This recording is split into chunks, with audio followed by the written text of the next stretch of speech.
Welcome into the Saturday morning conversation. I'm Bobby Burton, joined by the big smiling Rod Babers. We're going to talk a little stat leaders. I got a little something fun I thought we'd do on this Saturday morning and kind of kick it off, Rod. What do I mean by stat leaders here on Texas football? Well, what Texas did last year versus what they will do this coming year and who will do it. So let's start at quarterback. We have no doubt that Arch Manning is going to lead the team in passing, so long as, knock on wood, no injuries, etc. Probably lead the team in touchdowns, etc. He finished the year, though, Rod, with 3,163 yards passing, 26 touchdowns, 7 interceptions. Do you think in 2026 he's looking higher or lower in that number? And I want to say, if they only play 13 games, so through 13 games, he stays healthy, he higher or lower than those numbers, in your opinion? I'm going to go, honestly, I think I'm going to go over for all of them. Including interceptions. Including interceptions, yeah. I know, he's going to take more chances, I think, this season because he's more confident, and he should be. And he's got receivers that can win contested catch situations. We talked about that with Cam Coleman leading the country in deep contested catches last season. So I do think he may take a few more chances, but I think he's going to make a lot more plays. And a lot of people believe throwing interceptions kind of just comes with the quarterback position, playing it at a high level, which I think he's going to do. So I'm not going to go too much over. I'll say he's got 7 this year. Maybe he goes 8 to 9. You get 2 more thrown in there. But also I think you'll get probably three or four more touchdowns passing. And I definitely think you'll go, was it 3,100 yards? Yeah, 3,163. I'll take the over on both of those. Remember, Quinn got to 3,400, I believe, twice. And that's in instances where he got injured. I know he played 14 games and 16 games, but think about it, he got injured in those games. And they didn't have the deep ball like Arch will have the deep ball. So I think the yards is over, touchdowns, and interceptions.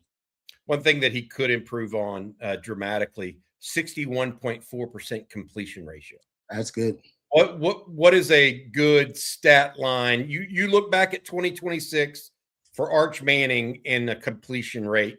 What do you think you're looking for, Rod? Instead of 61.4. That's good. Maybe he's close to around 66%, right above that 65% mark, which is, I think, 2/3 completing. Yeah. Yeah, and I think what could boost it, honestly, is the running backs they're bringing to the equation. Both Raleek Brown and Hollywood Smothers, both of those guys, top 20 in running back targets. Remember, in 2024, both Jaden Blue and Trey Wisner were both top 10 in running back targets. So, not saying that they'll be doing checking down, but you could get those guys involved a lot more in the passing game, which Sark loves with the running backs.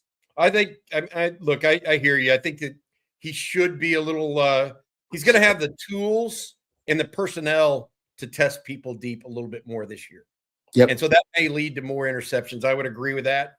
At the same time, Texas as a team should have more firepower at running back. And I want to talk about the running back next. Texas only rushed for 500, leading rusher this year, Trey Wisner, 597 yards. Only had 3 touchdowns rushing. Yeah, 4.6 yards per carry, kind of meager, anemic, whatever term you want to use. And actually, Arch Manning led the team in touchdown rushes with 10. Not so surprising. Big quarterback, goal line guy, but he also had some scrambles for DDs. But actually, Arch Manning was also the team's 2nd leading rusher, which I thought was just crazy. Yeah. Let me ask you this. Rush yards this year, rushing touchdowns. Obviously, they're bringing in Hollywood Smothers from NC State, and they're bringing in Raleek Brown from Arizona State. Brown had over 1,000 yards rushing. Smothers just shy of that at NC State. Both guys first team all conference. Who leads the 2026 Longhorns in rushing between those two guys? Assuming it's those two and not a young guy like Derek Cooper or James Simon, something like that. Yeah, I think it's going to be close potentially between those guys, but I'll take Raleek Brown. I'll take Raleek Brown in that. I think I think he's going to break off some explosive runs for you. But I mean, Hollywood Smothers, his patience, his vision, he's going to be great in that outside zone scheme. So I do think it's going to be really close, and it could go either way. I think that's a coin toss. I'll just throw Raleek Brown out there just because he's got more 20+ yard runs. He had 12, and I think Hollywood Smothers had 9. But I do think it'll be really close to those guys. And throw it out there, a little stat you brought up about Arch Manning, how good he was last year running the football. He actually led the team in 10+ yard runs and 20+ yard runs. Let that sink in. And is that an indictment of the offensive line? Yeah. Or is it an indictment of, or is it a quality that Manning brings to the table as an athlete? I mean, he's faster than you think he is, right? Especially scrambling. All right, so you're going to go with Raleek Brown rushing yards. What about rushing TDs? That you still go with Manning there? Because I think I do. Given his size. Yeah, the scramble element, because he can scramble and he is one of your weapons, you actually are building your red zone offense kind of around Arch Manning. I could see him still leading you in rushing touchdowns because you still don't have a power element. You could make the argument he's your power element in the running game. He had more. How about this? He actually had more gap power runs this year than zone runs. 24-7. Actually, for the first time, according to Pro Football Focus, you as a team had more gap runs than zone runs this year.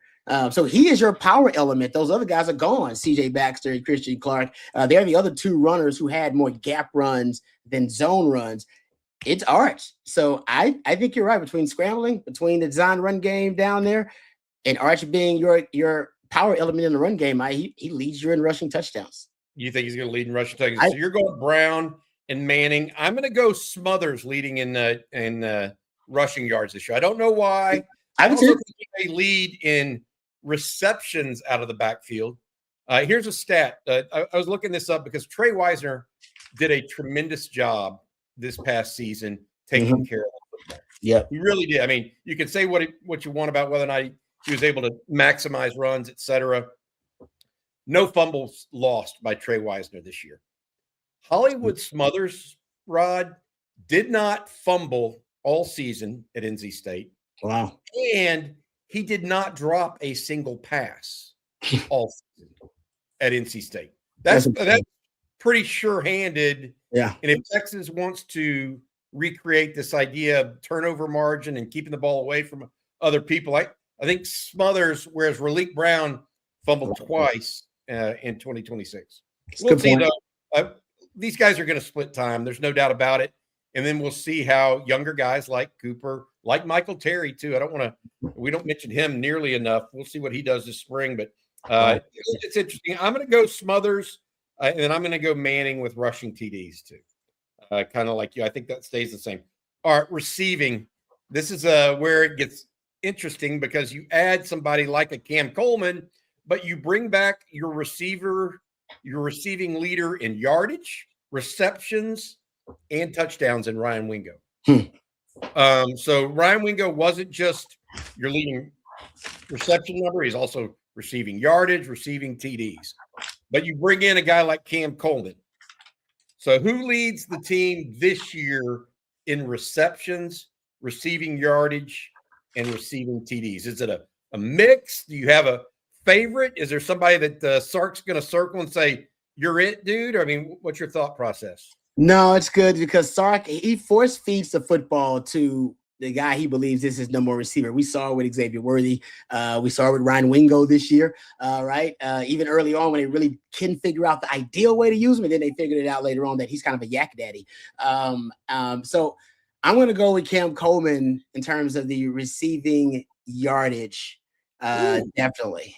Because I think you're going to go downfield with some of those concepts. I think he's going to love that Sark's going to be able to scheme him open. I mean, this guy's been in the slot less than 9% of the time. Sark's going to move him around a little bit, give him some easier throws. So easier opportunities to scheme him open. You could see some yak opportunities, which you don't see a lot in his game as at Auburn, that Sark loves having guys who can create yak. So I'm going to go with Cam Coleman to lead you in receiving yardage and receiving touchdowns. I feel confident in, because I also think you're going to use him a lot in the red zone. We talked about Arch being a weapon in the red zone. I think he's going to be a weapon in the red zone. So, I mean, that just goes with Xavier Worthy and Ryan Wingo are two of the primary examples. So I'm kind of just going off history that the number one receiver in Sark's offense, when that is well defined, that guy gets the rock and they lead you in receiving. Now, receptions is different because I've seen Gunnar Helm lead you in receptions before in 2024. That could be different. And they love Ryan Wingo as a yak daddy. Remember, they started just throwing him the little screens. By the way, little nugget about him. He was second in the Power 4, all right, in yards per reception on throws behind the line of scrimmage. He was a yak daddy, 13 yards per reception on throws behind the line of scrimmage. And that's when late in the season, when they kept running that wide receiver screen. And so it's possible that the volume that they continue to use him in that role, Cam Coleman becomes your deep guy, Emmett Mosley becomes your intermediate receiver, and that he could lead you in reception. So I'll give that to him. There you go. Interesting. That's an interesting combo. I forgot about Gunnar Helm leading the team in receptions in 2024. That brings in a guy like Nick Townsend potentially in that role. We actually asked a poll to our viewers about who would lead the team in 2026 in receiving yards. And Rod, you got it. You guessed it the same as most fans did with over 2,000 votes. Cam Coleman led the way with 62%. Ryan Wingo, 28. Emmett Mosley with 9. And then Nick Townsend with 1. I'm going to go with you on I'm going to be a little different. Yeah. I'm going to go with Cam Coleman on receptions and TDs. Ryan Wingo on yardage. Oh, okay. I just think that Cam Coleman has good speed. Don't get me wrong. I think Ryan Wingo can become a bigger downfield threat now. Not only be a yak guy, but because of his actually outright speed, I think he's going to have a chance to really blossom in that regard. So I'm going to go a little bit different. I'm going to go Coleman leads in receptions and TDs, but Wingo, I'm going to go different than the audience here. Wingo leads in yardage. All right, over to the defensive side, there's 4 categories I just want to give people a taste of here. Tackles, total tackles, sacks, interceptions, and pass breakups. Tackles last year, Jelani McDonald was the team leader, but he played 3 more games than Anthony Hill. Right? And so Anthony Hill was leading the team in tackles until he was injured late. But Jelani had 80 total tackles. Who leads the team in tackles in 2026? Is it a newcomer like Rasheem Biles? Is it somebody that really came on the second half of the season and Anthony Smith kind of supplanted Leon Galafau there as the key linebacker in the absence of Anthony Hill? Or do you go back to McDonald? Michael Taft, second in the team in tackles last year. Another safety, 2 safeties. What are your thoughts there? Yeah, especially I think the way that Muschamp is going to use Jelani McDonald, I do think he has a shot. He's got a chance to be the leading tackler once again in back-to-back seasons. But I'm going to go Rasheem Biles. He was top 5 in the country. Where was he? If you go look at tackles per game, he was second in the Power 4, 8th in college football in tackles per game. That dude, he is just so active. So to me, he seems like the easy pick on this one, man. He might be the pick for a couple of these. I was going to say, I feel like Anthony Smith and Rasheem Biles could be the 1-2 punch in this regard instead of the safety. It's a good sign. I really do believe that because they're both very active, can move, can tackle in space. But I'll go with Biles as well. Sacks, there's no doubt who we both would pick here. I mean, it's Colin Simmons. He led them in sacks this past year with 12. Really, it's about who is number 2. Agreed. Colin Simmons is in the clubhouse leader, right? No doubt about it. Who is number 2? Is it Zeno Miozulu? Is it Brad Spence? Is it Lance Jackson? Is it Rasheem Biles coming from the second? Who do you have coming in number 2 at sacks? And roughly how many do you think they'll have? Oh, that's good. Because here's the problem that I had last year. Texas didn't have a yin to Colin Simmons-Yang in sacks. I mean, the next closest after Colin Simmons with 12 was Anthony Hill with 4. Yeah, he should add more too. They need a yin to the yang. You know what I mean? They need another player there. Who do you think that could possibly be, or steps up, and how many do you think they'll have? That's a really good question. Honestly, right now, I'd lean toward crazy enough. I'd lean toward a Rasheem Biles, who I believe had 4.5 sacks last year. And I think whoever is second will have around 5 sacks, 5 to 5.5 is kind of what I'm projecting for the second leading sack. Who has second in sacks on the team. I think I would love it to be a Lance Jackson. I don't think he's a natural pass rusher. His pressure rate isn't high. And like young guys like a Justice Terry's not going to play enough, and his pressure rate's really high too. I'm going to go with Rasheem Biles if they use him in the right way. When he was at Pitt, they led the country in 6-man pressure rates. They also were 12th in box blitz rates. They were 4th in a run blitz rate. They blitzed him a lot, and he made a lot of those plays. I'm going Rasheem Biles against your second lead as the second leading sacker on the team. I debated him, Brad Spence. I don't know if he's going to play enough. I like Spence, but I don't know if he's going to play enough. That's fair. You may have just pushed me into saying Zena Mosley. Because I thought he came on late last year. I think he had 2 sacks. I think he could be a 5-6 sack guy in 2026. That's my thought process, because he's going to get the opportunities. Ethan Burke had 3 last year. Trey Moore had 3. Brad Spence had 3. Lance Jackson with 2. I mean, Texas did a good job getting after the quarterback overall. Yep. But they just didn't have that. Hey, I know we got to double team Colin Simmons. Who's going to be the guy on the other side? I think if somebody can step into that role, it makes Texas a vastly better defense. Interceptions at PBUs. Here we Rod, we're talking pregame here on this discussion this morning, and you said, "Look, interceptions are distinctly different than pass breakups." Why did you say that? Why did you say that? Nobody in Texas history knows that better than me. I'm top 5 all time in PBUs. I'm up there with the greats.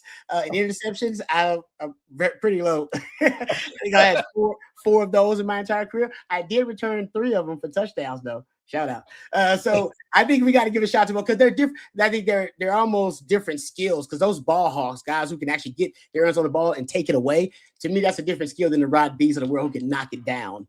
And so I think they will be very different in this defense too. Here's the deal. Last year, Jelani McDonald led the team in interceptions. Yep. 3. 5 different guys had 2. Grayson Littleton among them. He returns. Anthony Smith had 2. He returns. And then passes defended, or PBUs, 2 freshmen led the way actually for the entire season. Cade Phillips and Grayson Littleton both had 6 apiece. What do you think numbers look like? Who do you think will lead in interceptions and passes defended in 2026? I do think Cade Phillips is going to lead you in PBUs again. And you long arms at corner. Yep. And they're going to test him because he's still young. But as you know, he plays sticky coverage, and he gets his hands on the ball. He's great at the catch point. He's strong at the catch point, and long at the catch point. So I'll go with him for the PBUs, because I thought last year playing, I think it was like 200 something snaps. He ended up being really productive. Interceptions are different. There's 2 guys that I'm leaning toward here with the interceptions. I'm at Jelani McDonald again, because he's a natural ball hawk, but he's going to be used so differently in Muschamp's scheme. I wonder if he'll have the opportunity. He'll have as many opportunities again, because I don't know if they're going to use him more at the line of scrimmage, going to blitz him probably a little bit more. I think his stats are going to look great and showcase his game, but I wonder if he's going to be in a position. So I like him. But Grayson Littleton, I'm telling you, man, he gets his hands on a lot of balls, and he's got good instinct, so he's always in the right place for the football. Maybe I'm going Grayson Littleton on this one, the interceptions one. I'm gonna go with young. I'm gonna say this. I agree with you on both of them. Nice. Yeah. I think that Phillips. The other thing with Phillips, as they play tighter man-to-man coverage at the line of scrimmage, there'll be more quick throws to the outside. Yep. He'll have more opportunities. Whereas if Littleton if he's at nickel, there won't be as many unless he rotates out the corner. I think Phillips leads in PBUs, and I think INTs. I'm with you. Grayson Littleton seemed to be. He could have had 3 or 4. He could have. Yep. Only ended up with 2, but still pretty good. All right, we'll be back with more later today. Also want to say good luck to the Texas Longhorns basketball team. The men get after Ole Miss today at 1:00. Chris Beard's team coming to the Moody. Rod, thank you so much again for having this conversation with me. For Rod, as well as our producer, Matt Hutchinson, I'm Bobby Burton. You guys have a good weekend. Hook 'em horns. Hook 'em.